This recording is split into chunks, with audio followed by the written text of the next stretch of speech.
بسم الله الرحمن الرحيم. تعالوا مع بعض نشوف أمثلة مختلفة، وإمتى أستخدم الضرب وإمتى أستخدم عملية القسمة. ما هو العدد الذي يساوي تلت من ال18؟ تلت من ال18. طب تعالى كده نشوف. يبقى 18 في التلت. يا ميس، يعني إيه يا ميس؟ يعني 18 هسندها بواحد، اضرب بسط ببسط ومقام في مقام، يبقى 18 على التلاتة بيديك 6.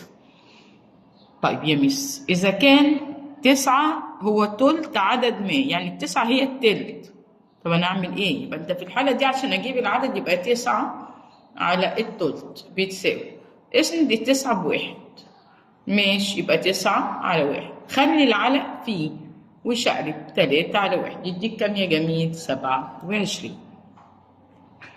كم خمس في العدد 20؟ كم خمس في العدد 20؟ نفس التسعة هنقول 20 على الخمس. يا ميس، يعني ال20 دي برضه اسندها بإيه؟ بواحد، يبقى 20 على الواحد في 5 على واحد. ايه ده؟ ايه ده يا ميس؟ ايه ده يا ميس؟ يدينا ايه؟ يدينا كام يا ميس؟ يديك 100 يا جميل. يبقى خمس، كم خمس في العدد 20؟ يديك 100 خمس. طيب ركز تاني، إذا كانت السبعة هو تسع عدد، عدد يا ميس، تسع عدد، السبعة هو التسع، يقسم السبعة على التسع يا جميل يساوي 7 على واحد في شقلب 9 على واحد، يديك 63. ما هو العدد الذي ربع منه؟ ربع منه بيساوي ايه يا ميس؟ يعني ايه ربع منه بيساوي؟ ايوه بيساوي ايه؟ النص. الربع منه بيساوي نص.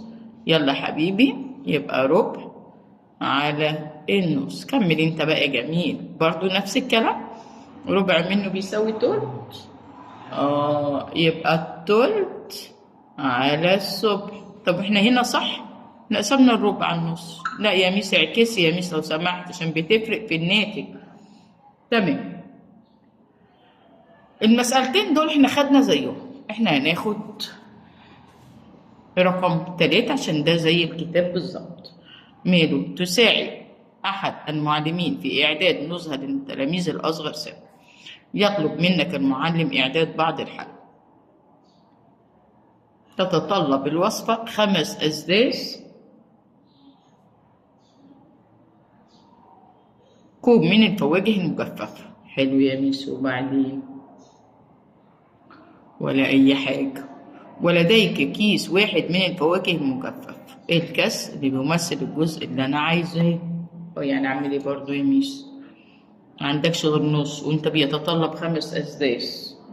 طب نعمل إيه؟ طب اقسم النص كده على ال5 على إيه؟ على 6، يبقى نص في شقلب يا معلم.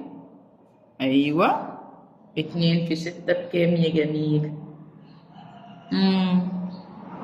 1 في 6 ب6، و2 في 5 10. بسط يا عم على الاتنين، يبقى 3 على 5. إذا كان يلزم لصنع طبق من المخبوزات 2 كوب دقيق، وأنا ما عنديش غير 3/4 كوب من الدقيق، أجيب الباقي منين يا ميس؟ أو أعمل إيه؟ طيب هناخد 3/4 على 2 على 3، وأعمل إيه بعد كده يا ميس؟ متعملش حاجة يا حبيبي. 3/4 في 3 على 2، 3 في 3 9، 2 في 4 ب8. يلا نعمله عدد كسري، 1 في 8 ب8، لما نوصل على 9 يبقى ربح. مرة كمان، لديك 9 على 10 كيلو جرام من الصلصال، أريد إيه؟ تقسيمه. يعني 9 على 10 على تقسيمه لإيه بقى؟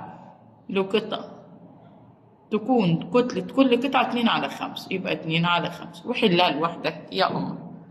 لايك وشير عشان يوصل لك كل جديد في المسائل. السلام عليكم ورحمة الله وبركاته.